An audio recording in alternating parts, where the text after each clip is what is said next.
अगर आप रोज कुछ नया जानना चाहते हैं तो अभी सब्सक्राइब करें अपने इस YouTube चैनल मास्टरमाइंड नारायण को।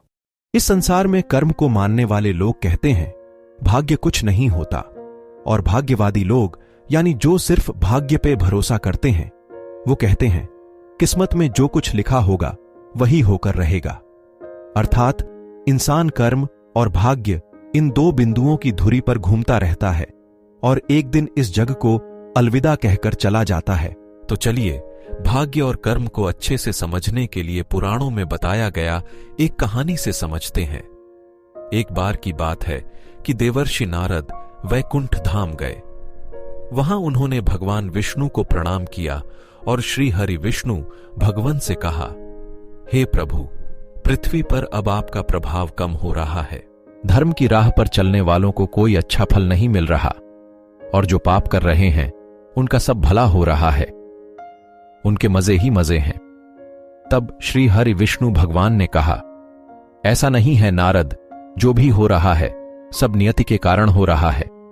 नारद बोले, प्रभु, मैं तो यह सब पृथ्वी लोक देख कर आ रहा हूं।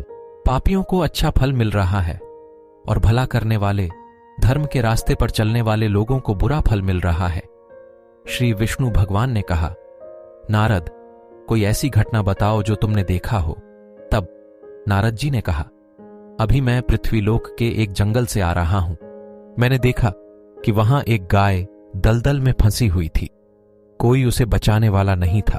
तभी एक चोर उधर से गुजर रहा था। वह चोर गाय को फंसा हुआ देखकर भी रुका नहीं, बल्कि वह उस पर पैर रखकर दलदल लांघकर आगे निकल गया। आश्चर्य तो तब हुआ जब आगे जाकर उस चोर को सोने की मोहरों से भरी एक थैली मिली। थोड़ी देर बाद वहां से एक वृद्ध साधु गुजरा। उसने उस गाय को दलदल में फंसा देख उसको बचाने की पूरी कोशिश की।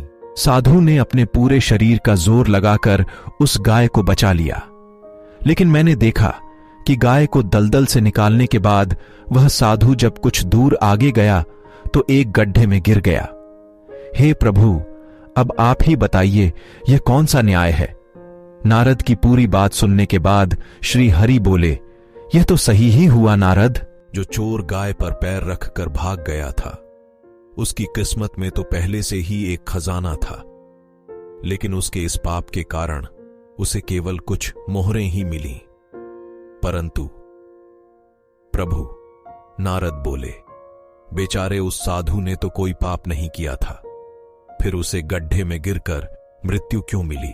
तब श्री विष्णु भगवान ने नारद को समझाया, नारद, उस साधु को गड्ढे में इसलिए गिरना पड़ा क्योंकि उसके भाग्य में उस समय बहुत ही कष्टदायक मृत्यु लिखी थी, लेकिन गाय को बचाने के कारण उसके पुण्य बढ़ गए और उसकी मृत्यु एक छोटी सी चोट में बदल गई, जिससे उसे मृत्यु के समय बहुत ही कम दर्द का आभास हुआ और वह स्वर्ग के भागी बना। अब नारद जी संतुष्ट थे, इसलिए इंसान के कर्म से उसका भाग्य तय होता है। इंसान को कर्म करते रहना चाहिए क्योंकि कर्म से भाग्य बदला जा सकता है। सतगुरुदेव भगवान के चरणों में नमन। अगर वीडियो अच्छा लगा हो तो मास्टरमाइंड नारायण YouTube चैनल को सब्सक्राइब करें।